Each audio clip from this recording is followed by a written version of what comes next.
नमस्कार, यूपी की बात में आप सभी का स्वागत है। आपके साथ मैं हूं जोहम रबा। जहां एक और मुख्यमंत्री योगी आदित्यनाथ जो कि लगातार तबादले भ्रष्टाचार मुक्त और साथ ही पारदर्शिता से कराने के लिए अपने मंत्रियों को पाठ पढ़ा रहे हैं, लेकिन कुछ मंत्री उनके पाठ की धज्जियां उड़ा रहे हैं। पूरे प्रदेश में तबादला करने की आखिरी तारीख 15 जून थी, जो कि बीत गई है, लेकिन औद्योगिक विकास विभाग में तबादले नहीं हो पाए हैं। आखिर क्या है पूरा मामला, आइए आपको दिखाते हैं।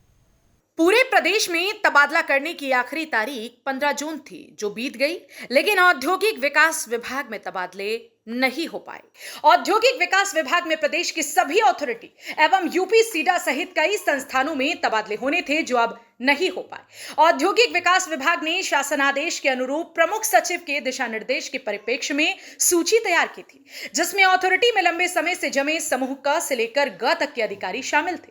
औद्योगिक विकास विभाग में शासनादेश के अनुरूप प्रमुख सचिव आलोक कुमार की मंशा साफ थी। जो लोग लंबे समय से अथॉरिटी में तैनात हैं, उनको तत्काल अन्यत्र स्थानांतरित किया जाए। इसी मंशा के अनुरूप उनके द्वारा विभाग से प्रस्ताव विभागीय मंत्री के समक्ष भेजे गए, जो न्याय संगत और शासन आदेश के अनुरूप थे, लेकिन विभागीय मंत्री द्वारा उपरोक्त तबादले की सूची को अनुमोदन न देते हुए वापस कर दिया गया। साथ ही साथ एक अपने कैंप ऑफिस में बनाई गई सूची, जिसमें समूह क से लेकर ग तक के स्तर के 110 अधिकारी शामिल थे, वह प्रमुख सचिव को भेजी गई, जिसमें ज्यादातर बड़े पैमाने पर ऐसे लोगों के नाम शामिल थे जो उनके तबादले शासन आदेश के अनुरूप नहीं। यूपी की बात के सूत्रों ने यहां तक बताया है कि मंत्री के तबादलों की सूची में भारी भ्रष्टाचार है और अथॉरिटी के कई अधिकारियों ने इसकी पुष्टि की। जिस तरह से विभागीय मंत्री द्वारा हठधर्मिता करते हुए अपने यहां से तबादले की सूची बनाकर भेजी गई, विभागीय प्रमुख सचिव द्वारा उस सूची को जारी करने से इनकार कर दिया गया।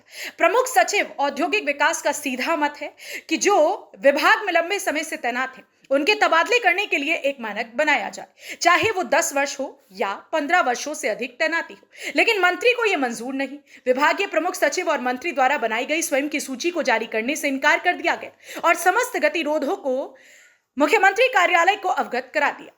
यूपी की बात के सूत्रों ने यह भी बताया है कि मंत्री जी द्वारा बनाई गई सूची में बड़े पैमाने पर धन उगाही की गई।